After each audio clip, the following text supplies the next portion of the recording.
Everybody, this is Bill Owen. This is only podcast number 2. We started the other day talking about old-time radio programs, and that's an endless subject. You can go on and on. We talked about the Lone Ranger and Jack Benny and The Shadow, of course, many others. In fact, of all the programs from the old days, a lot of young people, of course, are not aware of many of the shows, but everybody seems to remember or have heard about the Lone Ranger or the Shadow, those two. But we'll be talking more about other radio programs. We talked about Jack Benny, Bob Hope. We could have talked about Red Skelton, and some of the more obscure ones, obscure comedians like Joe Penner or Al Pierce and his gang. Al Pierce played that salesman Elmer Blurt, and he used to knock on a door. He was a shy salesman. He'd say, "Nobody home, I hope, I hope, I hope." It's kind of a contradiction to be a shy salesman. But we'll be doing a lot more old-time radio. Today I thought we'd talk about Hollywood and some of the great movie actors and actresses of that era. And I was asking somebody the other day about the cowboys of movies and television, and which ones are the most famous. And what would you say? Everybody has an opinion. There's no right and wrong. Well, who is the greatest of all the old movie cowboys? Well, you could have quite an argument over that. I think it would boil down to 2 or 3.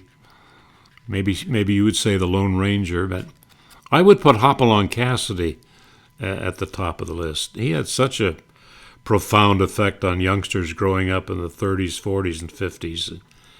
He set a standard for Westerns. He'd make a strong case for his being number one, but then you could also argue about the Lone Ranger, what an effect he had on young radio audiences beginning back in 1933.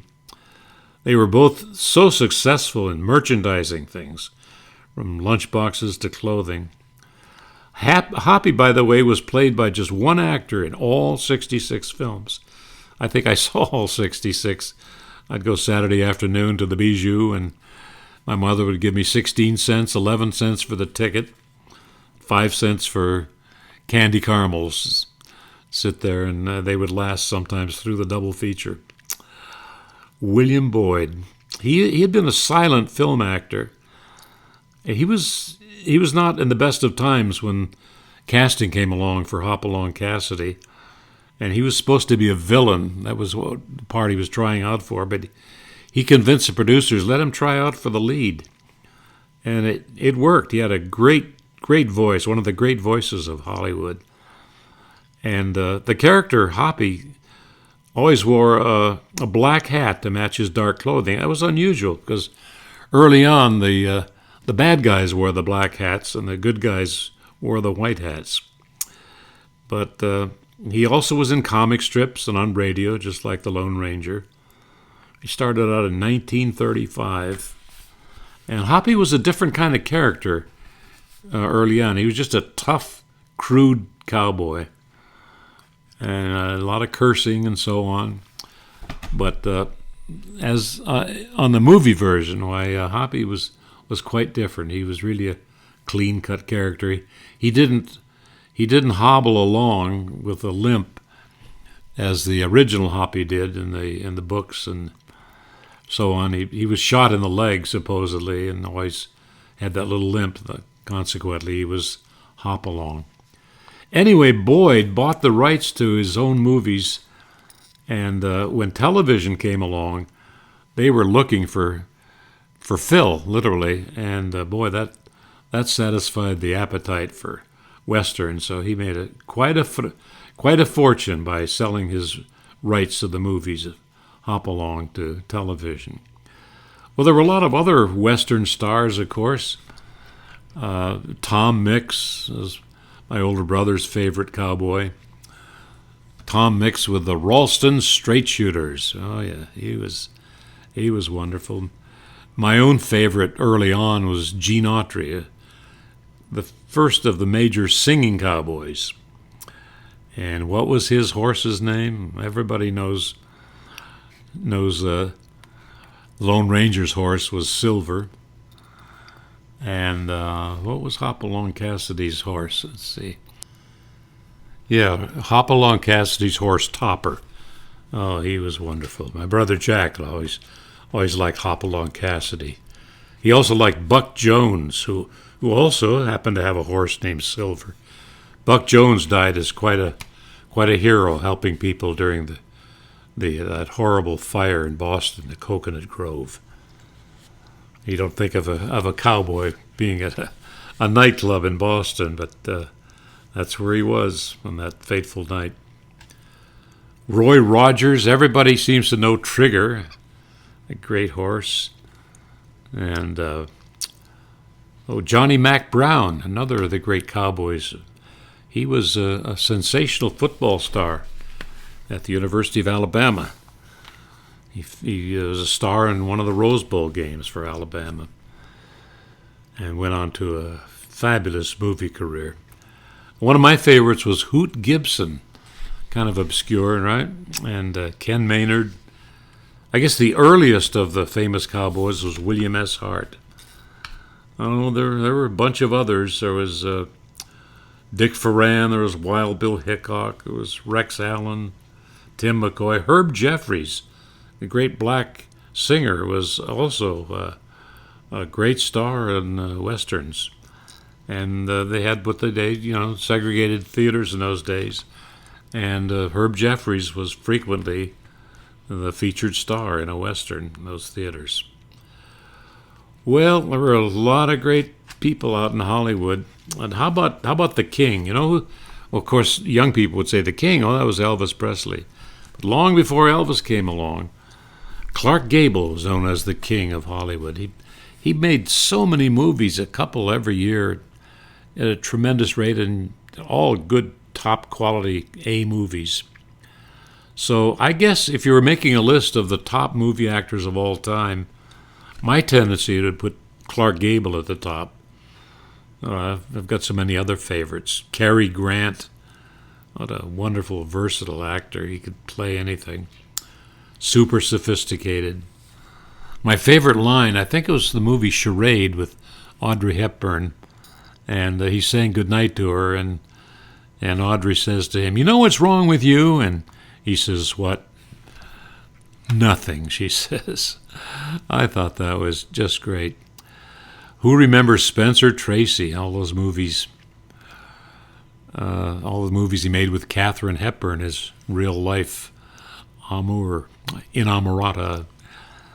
There was Edward G. Robinson, one of the greatest character actors of all time. Frederick March, kind of forgotten today by audiences, but in his prime, he was one of the greats. Paul Muni, another who's kind of been forgotten, and Robert Donat, the original Mr. Chips in Goodbye, Mr. Chips. I think James Stewart is well remembered today, as is Orson Welles and perhaps Charles Laughton.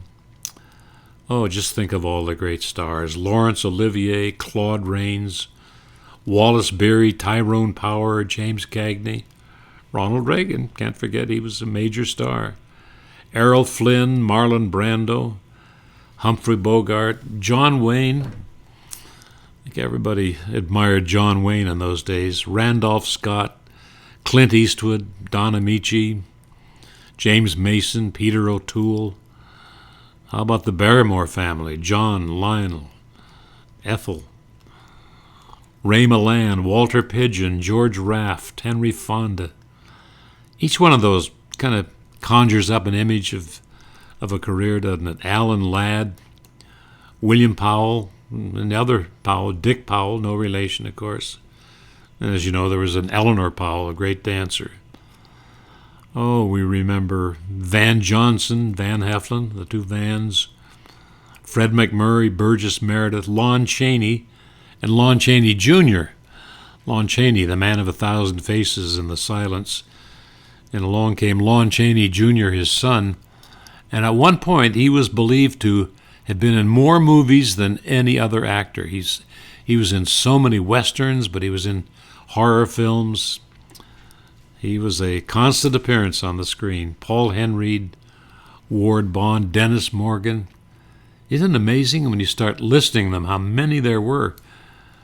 your tendency to say, well, I can name the top actors, but the list goes on and on. It's endless. One of my favorites was Robert Taylor, Nelson Eddy, the King of Corn, some people would say, but a tremendous performer. He was often on Edgar Bergen and Charlie McCarthy's program as a baritone.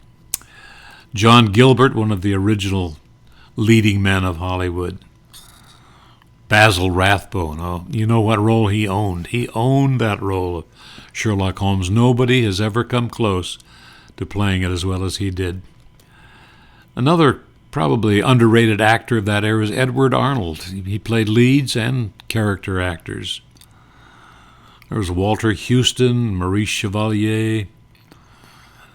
Well, some of the younger ones like James Dean, Michael Caine, Tony Randall, Ben Affleck, Matt Damon, Anthony Hopkins, John Voight. How about going back in time again to Raymond Massey or Robert Mitchum or Charlton Heston? Oh, so many wonderful, wonderful movie actors, and we can't overlook the great movie actresses of that era. Now, who is the most important or best known or greatest, any way you want to phrase it, of the movie actresses? Well, I have a nomination. Her name is Katharine Hepburn, and she had 12 nominations as Best Actress. Think of that, 12 of them, and 4 of them brought her an Oscar. She won an Oscar in 1933 for Morning Glory, for Guess Who's Coming to Dinner in 1967, The Lion in Winter in 1968, and in 1981 on Golden Pond, starring with Henry Fonda. Well, you got to bring Bette Davis in close.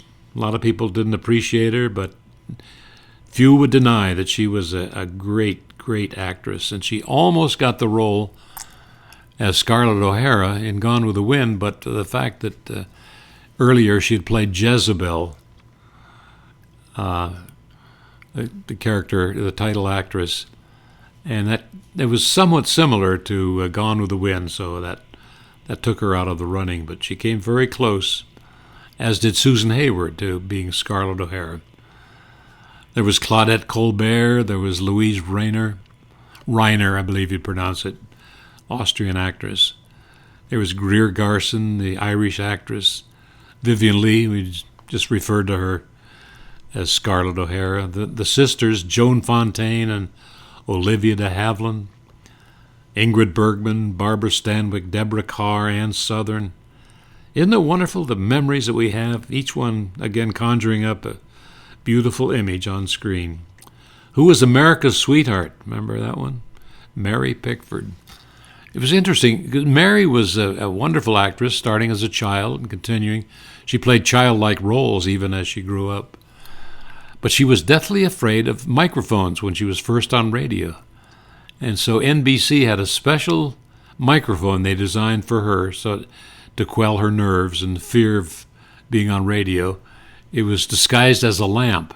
And once they put that in front of her, she was able to perform. Oh, the It Girl, remember the It Girl, Clara Bow? Oh, there was Carol Landis, who died tragically so young in her 20s. Gloria Swanson, Marlene Dietrich. But I'll stick with Katharine Hepburn, perhaps, as the greatest of all the old movie actresses. Well, here we've done a little more reminiscing and went from radio to movies, and who knows where we'll go next time. This is Bill Owen signing off, podcast number 2.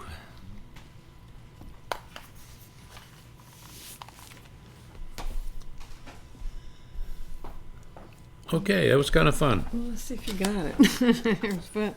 Oops.